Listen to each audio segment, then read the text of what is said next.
Hi, I'm Michael Dalto. I'm a consultant with the Maryland Division of Rehabilitation Services.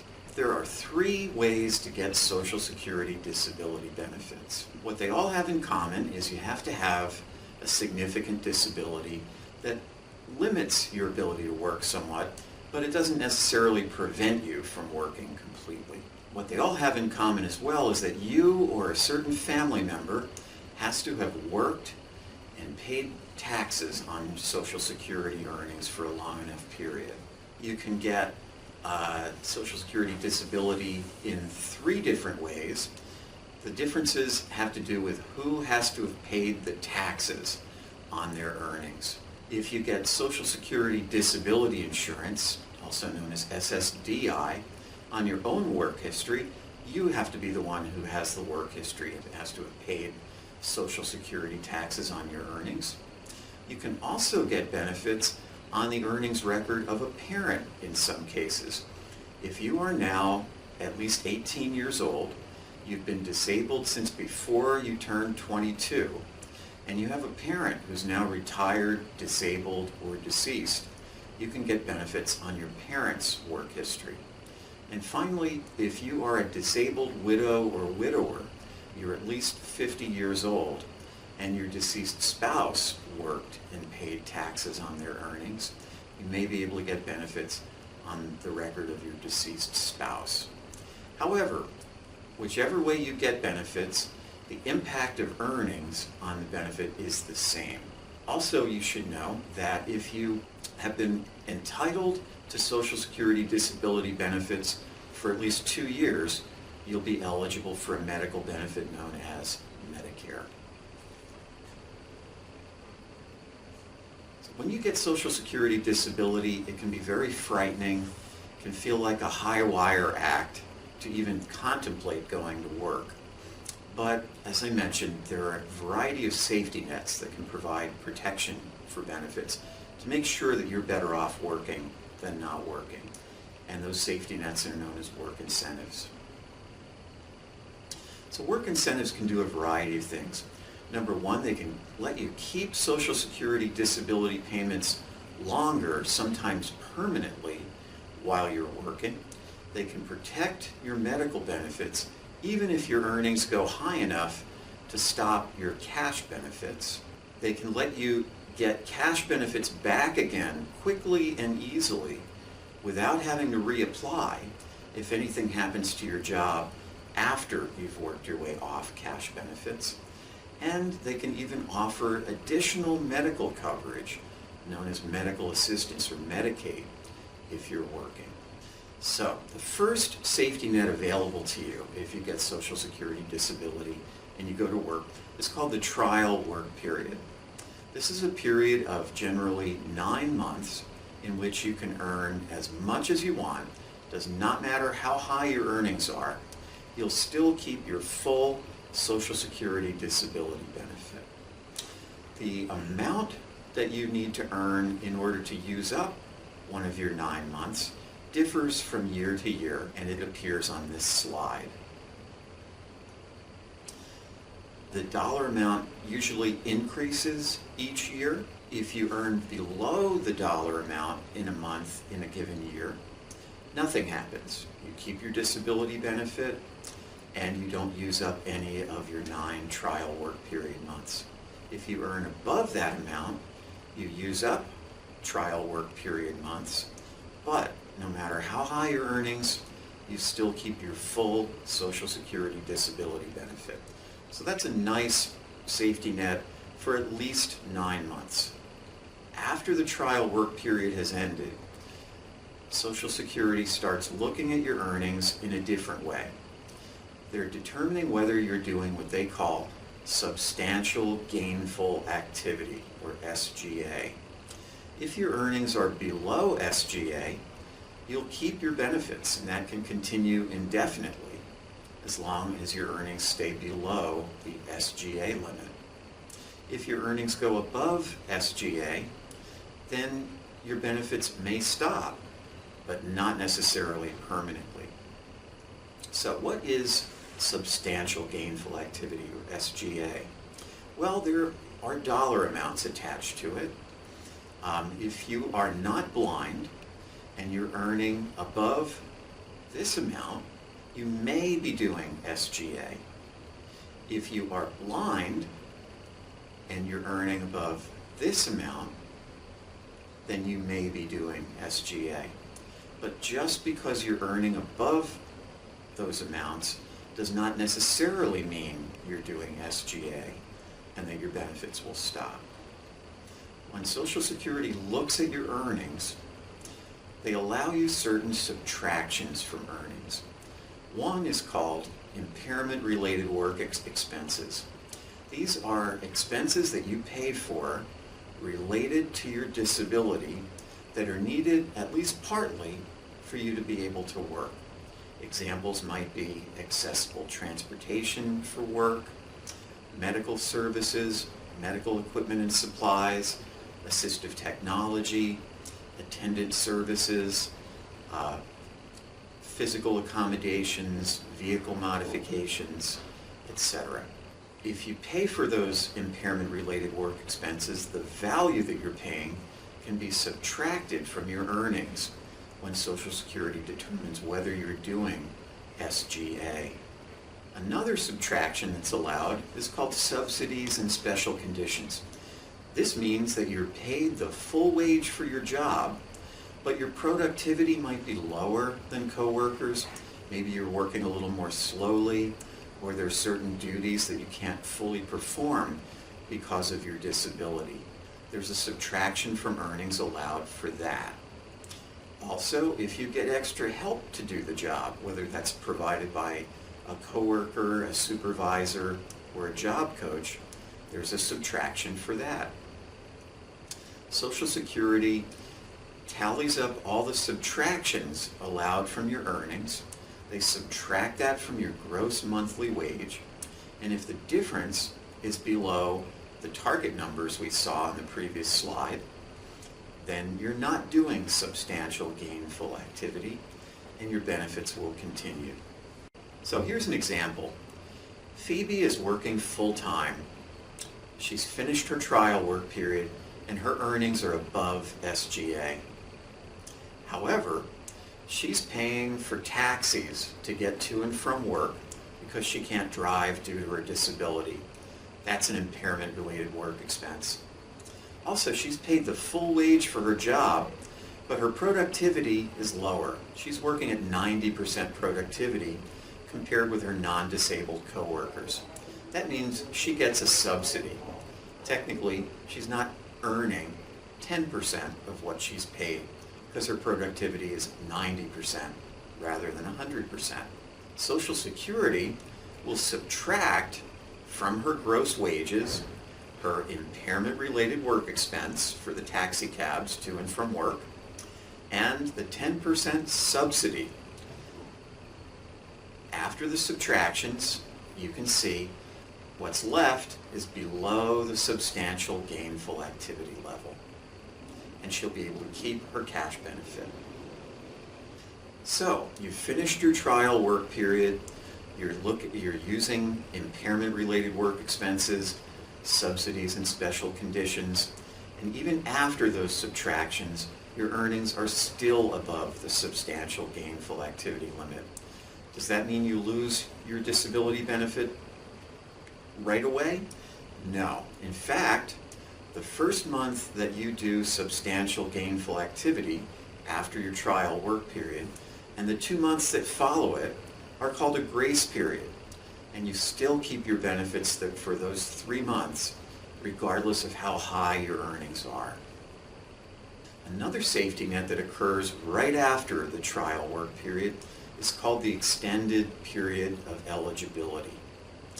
During that time, if you earn above the substantial gainful activity level, other than during the 3 months of your grace period, you won't be eligible for your cash benefit. It will stop. However, if your earnings drop below substantial gainful activity the next month, all you have to do to get your benefit back again is call Social Security and notify them. You do not have to reapply and wait. You're still eligible for benefits, even though you may not be receiving them in the months that you're doing SGA. So it's a very easy way to go back on benefits if anything happens to your earnings, if they fall below substantial gainful activity, or if you stop working. The extended period of eligibility lasts for 36 consecutive months, 3 years. It starts immediately after your trial work period ends. You could even be doing substantial gainful activity every month in the extended period of eligibility for 3 straight years. But if the final month your earnings drop below SGA or you stop working, you can get your benefit back from Social Security just by calling them. So it's a quick and easy way to get back on benefits if your earnings drop or stop. Suppose you have worked your way off Social Security disability. You're doing substantial gainful activity.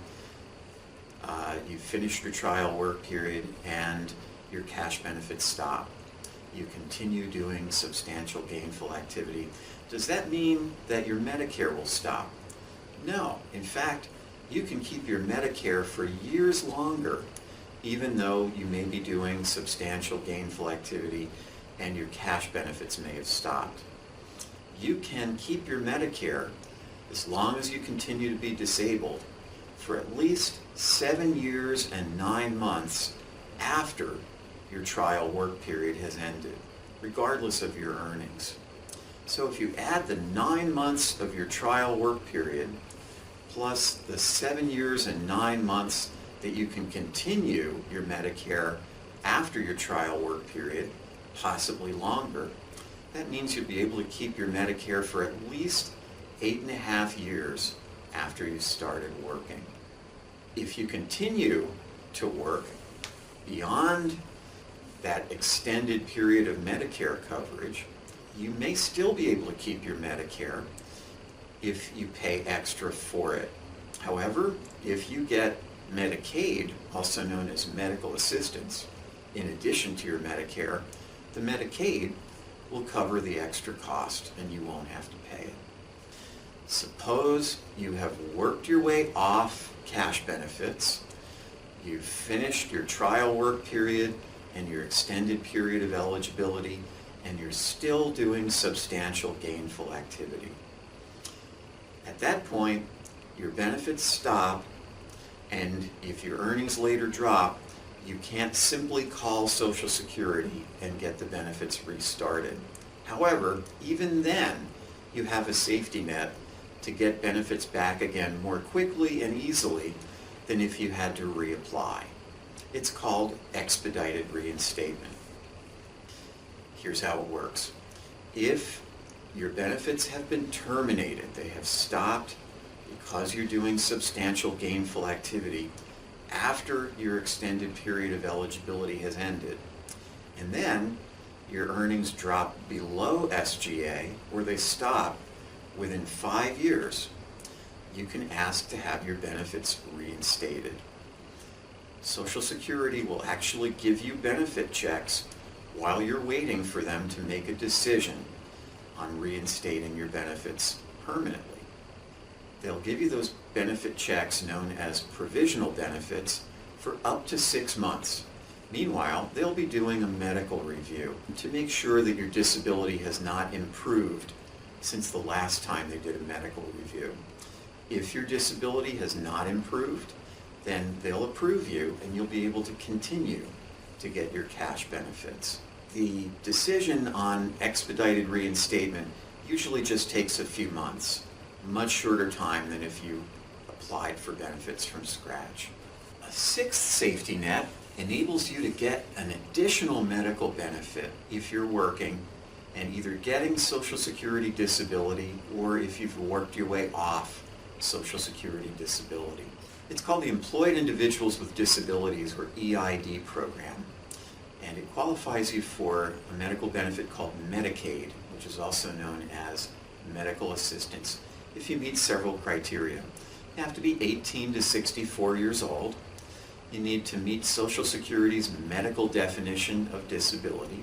which you will meet if you receive Social Security disability or if you have worked your way off it. You need to be working for pay, and you need to meet an income and an asset limit. Those limits are quite high compared to other government programs. If you qualify for Medicaid and you still receive Medicare, Medicaid supplements your Medicare. It eliminates virtually all of the out-of-pocket costs that you would otherwise have to pay for Medicare. That can save you potentially thousands of dollars a year. If you have private insurance, your Medicaid can supplement that. It can cover some services that your private insurance will not cover.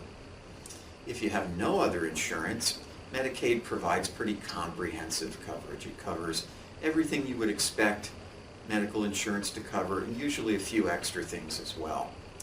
There's a monthly premium for the EID program. It's on a sliding scale ranging from $0 to $55 a month. However, everybody who's enrolled in EID saves more on medical costs than they pay in monthly premiums. Another safety net is called the Ticket to Work. The Ticket to Work enables you to hire an organization without having to pay them to give you help to get and keep employment. Your Ticket to Work can be assigned to either DOORS or, after your case with DOORS has been closed, to another agency known as an employment network.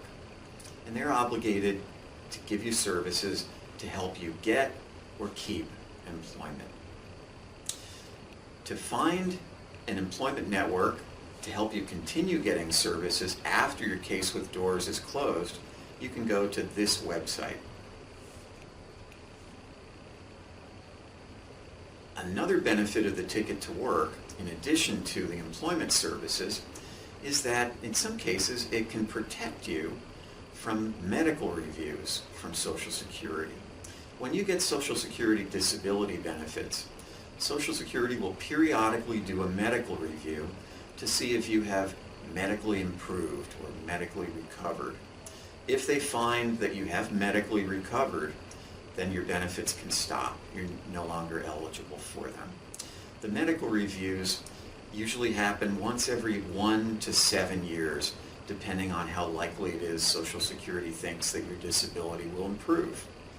However, if your Ticket to Work is assigned to either DOORS or an employment network, and if you are meeting certain criteria called timely progress, then Social Security is not allowed to do a medical review.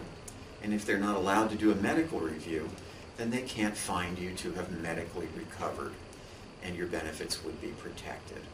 Timely progress usually involves certain levels of employment and or education. When your ticket is assigned to DOORS or an employment network, Social Security will periodically send you paperwork so that you can verify whether you're meeting the timely progress requirements. It's very important that you complete and return that paperwork. That can help protect you from medical reviews. Can you be better off if you work your way off Social Security disability benefits? We talked about the various safety nets, including how you can work and still keep your cash benefits. But suppose you get the opportunity for a good paying full-time job and you'd be earning above the substantial gainful activity level and your cash benefits would stop. Can you in fact be better off even though you'd work your way off Social Security disability? Here's an example. Rosina started out receiving only Social Security disability insurance, SSDI. She went to work, she started earnings, but kept her SSDI. Then she got a better paying job, working more hours. Her SSDI stopped after her trial work period and her grace period had ended. However, if you compare her circumstances in this bar graph, you'll see that in fact, she has more money to live on working full-time without SSDI than she did working part-time and keeping SSDI. And of course, in both cases, working part-time or full-time, her income will be much higher than when she wasn't working and was receiving only SSDI. That's a lot to absorb. Luckily, you're not expected to be an expert on these work incentives or safety nets. You can get help from a professional known as a benefits counselor. A benefits counselor can help you understand the impact of earnings on your benefits. They can help you use the safety nets or work incentives. To get help from a benefits counselor, contact your rehabilitation counselor at DOORS. They can hire a benefits counselor to assist you.